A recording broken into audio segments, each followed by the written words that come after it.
Assalamualaikum, hello everyone, I'm Nurul Maskana. In this video, I would like to explain 2 points in the chapter of discourse and pragmatics. The first one is face threatening and the second is politeness and cross-cultural pragmatic failure. Well, face-threatening acts are communicative actions or behaviors that have the potential to challenge or threaten a person's self-esteem, public image, or social identity. They can result in the loss of face, which is the positive social value a person claims in a given interaction. Face can be seen as a person's sense of dignity, respect, and social standing. Here are 3 types of face-threatening acts and examples in our daily life. First, face-threatening acts by bulk-on-record strategies. These are direct and explicit acts that challenge someone's face, for example, giving negative feedback or making a request that imposes on someone's time or resources. For example, telling a coworker that their presentation was poorly organized and needs significant improvement. Second, positive politeness strategies. These are indirect ways of addressing face-threatening acts while minimizing face-threatening aspects. They often involve being considerate and emphasizing common ground or shared interests. For example, instead of directly asking a friend to lend you money, you might say, "I'm in a tight spot right now, and I know you've been in a similar situation before.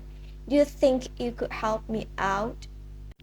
The third is negative politeness strategies, are ways to be polite by showing respect and being indirect when you need to ask for something or interrupt someone. For example, instead of saying directly, "Can we talk?" you might say, "Sorry to disturb you, but could we have a quick chat when you have a moment?" This way, you're being polite when considerate of the other person's feeling. Alright, the second discussion is about politeness and cross-cultural pragmatic failure. By looking at the title, we know that politeness and cross-cultural pragmatic failure are concepts related to how people communicate and interact in different cultural contexts. Alright, we come to the term politeness. Politeness means being nice and respectful when we talk to people.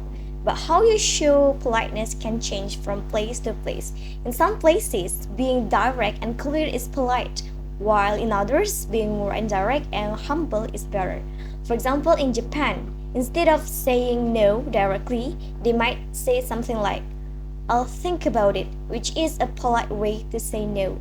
Like in our country Indonesia, we call it basa-basi. Okay, the second is cross-cultural pragmatic failure. This happens when people from different cultures don't understand each other well because they use different ways of talking. This can lead to misunderstandings or hurt feelings. For example, imagine an American boss saying, "You're the best," to an employee in some places. This is great, but in others, it might sound fake or too strong, causing confusion. That's all about our presentation today. Thank you very much for your great attention, and let's move to the question and answer session.